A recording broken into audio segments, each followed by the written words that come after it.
Bonjour et bienvenue sur ma vidéo explicative qui a pour but de clarifier un peu ce que c'est les dialogues d'écriture et aussi de répondre à quelques-unes de vos inquiétudes.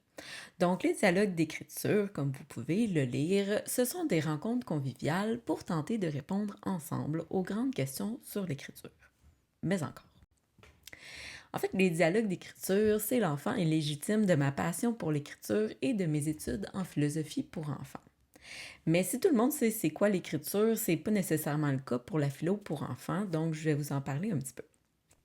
C'est un programme offert par l'Université Laval. Il y a aussi SEV que je connais moins, mais qui donne aussi des formations là-dedans. On y apprend comment animer des dialogues philo avec des enfants et des adolescents, parce que dans un monde où les gens ont de plus en plus de misère à démêler le vrai du faux et à partager des points de vue différents sans en venir à la confrontation et même à la violence, il y a des gens, comme Matthew Lipman, pour ne pas le nommer, qui se sont dit que ça serait peut-être une bonne idée d'apprendre aux enfants à développer leur pensée critique, à penser par et pour eux-mêmes, et à utiliser des habiletés de pensée pour arriver à dialoguer ensemble, c'est-à-dire à exprimer leurs idées, à écouter celles des autres et à réfléchir en groupe dans le respect et la bienveillance. Évidemment, tout ce qu'on apprend en philo pour enfants est transférable pour animer des groupes d'adultes parce que c'est les mêmes procédés qu'on va utiliser. Je me présente rapidement pour ceux qui ne me connaîtraient pas. Je m'appelle Kim Falsimeng, je suis autrice, réviseur, coach en écriture et, vous l'aurez sûrement deviné, passionnée d'écriture. J'ai enseigné pendant plusieurs années. À la base, j'ai une formation en enseignement de l'art dramatique que j'ai terminée en 2009.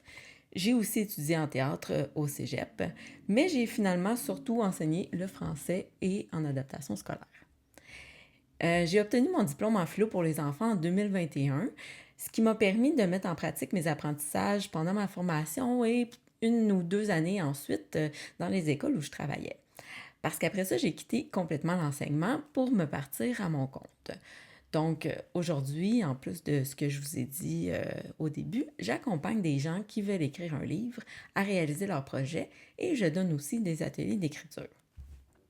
Mais les dialogues, c'est pas un atelier ou une formation, ni une séance d'écriture, c'est une discussion sur des questions relatives à l'écriture.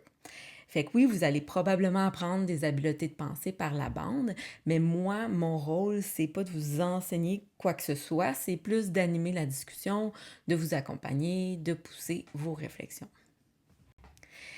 Mais là, entrons dans le vif du sujet, ça ressemble à quoi un dialogue philo? C'est une occasion de chercher ensemble la réponse à une question sans pression pour la trouver. Fait que le vrai terme pour ça, c'est une communauté de recherche. Donc, à chaque fois qu'on va se rassembler ensemble, on forme une nouvelle communauté de recherche.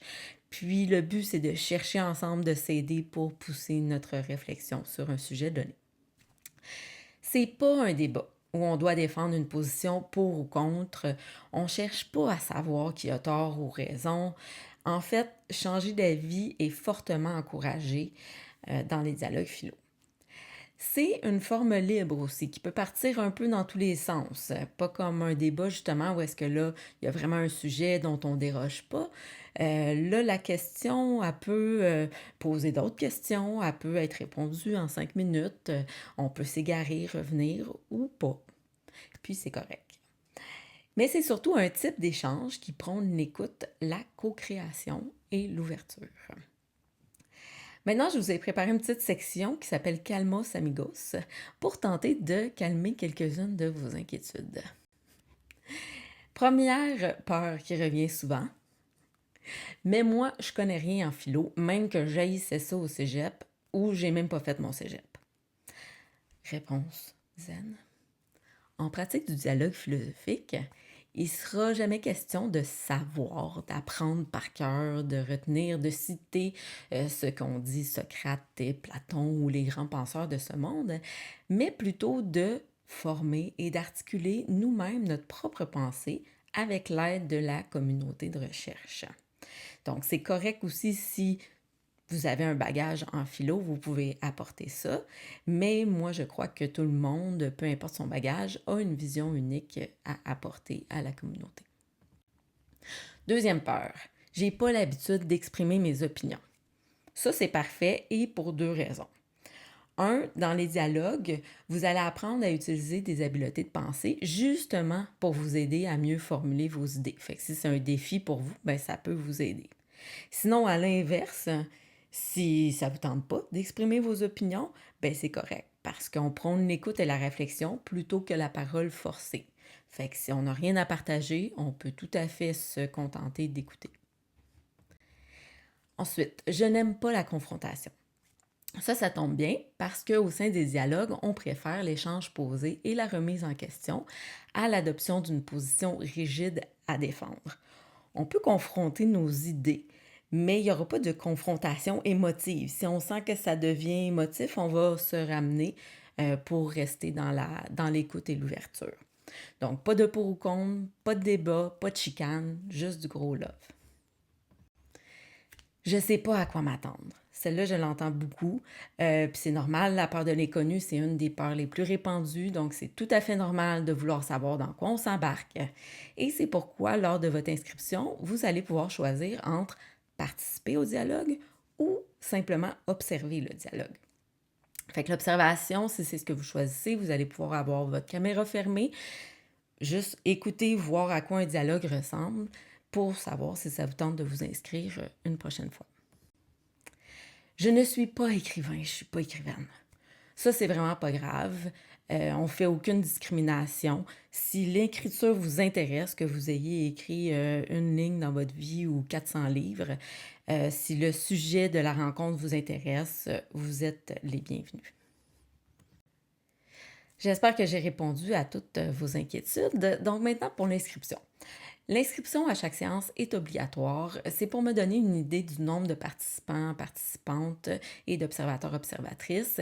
C'est aussi pour vous envoyer facilement les informations de la séance et les rappels par courriel. Mais ça ne vous engage à rien à long terme, à moins que vous cochiez la case d'abonnement à mon infolette. Je vous enverrai juste des communications relatives à la séance à laquelle vous êtes inscrit. Vous allez trouver le lien d'inscription dans la description du groupe et un peu partout dans le groupe et aussi dans celle de cette vidéo. Voilà, alors j'espère que ça éclaircit des choses pour vous et que ça vous a donné envie de vous inscrire. N'hésitez pas à m'écrire si vous avez encore des questions, des craintes ou des plaintes. Et oui, parce que je prends même les plaintes si elles sont bien formulées, ça va me faire plaisir. Donc, ben voilà, j'espère vous voir prochainement dans un dialogue d'écriture. Au plaisir de dialoguer avec vous.